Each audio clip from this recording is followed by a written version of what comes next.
Hey everyone, it's time for another episode of Atoms for the Love of Movie Picks. This time around, we are going to be talking about the 1996 TV series Mighty Ducks, the animated TV series. It's loosely based off of the movies of the same name, the real life movies, as well as the Mighty Ducks hockey team. Basically, it was released in '96. It unfortunately only ran for one season, which is disappointing. A 26 episode, one season syndication from 1996 to 1997. The premise of the show basically it centers around these six ducks from Puck World. It's their home world in an alternate dimension, and they basically on Puck World about a couple hundred years ago from the present day.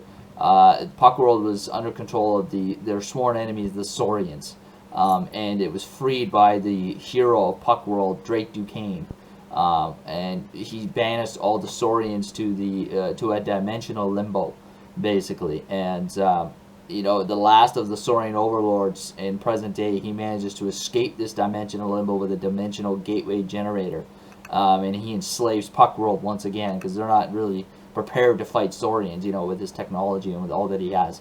So then a resistance is formed, with the leader of the resistance being Kennard Thunderbeak. Basically, he takes the six main ducks and forms a resistance with them. So the ducks are, you've got Nosedive and Wildwing, who are brothers. You got Tanya, Mallory, Duke, and Grin.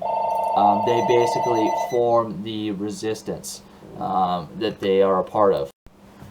And basically, they destroy Dragonis' base that he's established on Puck World, and he chased Dragonis off of Puck World.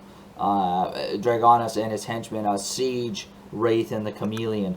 And basically, so they chase him off of Puck World, and he opens a dimensional gateway to escape to, and they chase him through the dimensional gateway. And unfortunately, during the chase, he releases an electromagnetic worm, and Kennard sacrifices himself to save the rest of the team. So then you're just left with the six ducks, and Wildwing takes over from him. Part of how he defeated Dragonis, by the way, Kennard and the Resistance, they found the mask of Drake Duquesne. That's how Drake Duquesne was able to beat the Saurian overlords, and he gives it to Wildwing before he's killed or lost in the dimension gateway. They don't really say if he dies or not. Yeah, so basically they chase him through the dimensional gateway, Lord Dragonis, and they end up on Earth, obviously, Anaheim, California, be more specifically. Of course, in real life, that's the home of the Ducks, Anaheim Mighty Ducks. And they end up meeting their main human ally, Phil Palmfeather, who is the owner of the local hockey team and the pond there, and is kind of down on his luck. The hockey team's not really good; they're actually being shipped out, and he's able to form this new hockey team with these six ducks. That's their premise there, that they are basically there to play hockey, but they're also looking for Dragonis and his goons, and are crime fighters as well by night. And that's kind of the premise of the series, on and off, them looking for Dragonis, the various battles that they have, and it reaches this climax at the end. The most interesting thing about this, considering it was a one season 26 episode show, is that it actually had some really well-known voice actors in this. You had Tim Curry voices Lord Dragonis. I mean, everybody knows who Tim Curry is. Well-known voice actor as well as a well-known actor just in general. Clancy Brown voices one of his henchmen, Siege. You got Frank Welker, who voices the Chameleon, as well as various guest voices on the show. Everybody knows who Frank Welker is. Well-known voice actor. And another one, Jennifer Hale, voices Mallory's character.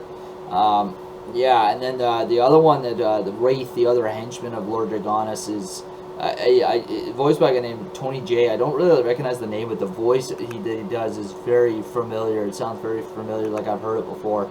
A lot of well-known voice actors in the show, considering it wasn't a really hit show, but just a great show in general. And the theme song is really cool. Typical 90s kind of rock theme song is custom made for the show. It's pretty cool. I highly recommend checking it out if you haven't seen it before. It's for all ages. If you were a kid in the 90s growing up and you want to relive your childhood, want to see it again, great show. If you're a kid just now Great show to check out, and yeah, if you're just an adult, never seen it before, I highly recommend checking it out. This is a favorite show of mine, and is in my childhood. And yeah, it was. I didn't realize that it was actually released when the Disney Plus streaming platform was released. It in November of 2019 it was released. I just only recently found out that it was on that platform and started watching it again. I'm about halfway through watching it again, and I've seen every episode, but not for a long time. The one thing that's truly disappointing about the show, I mean, besides the fact that it was only released for one season and 26 episodes, for whatever reason, I can't remember who owned it at the time, but if it was whose decision it was to release it when it came time to release it on a home video, they only ever released like the first couple episodes on a VHS, and they never released the entire season on a DVD or a Blu-ray. It was really disappointing. I mean, I would love to have this show as part of my DVD collection, but at least I can watch it on the Disney Plus. So yeah, the Mighty Ducks animated show, great show. Check it out. You will not be disappointed. And yeah, take care, folks. We'll see you in the next one. Have a good one.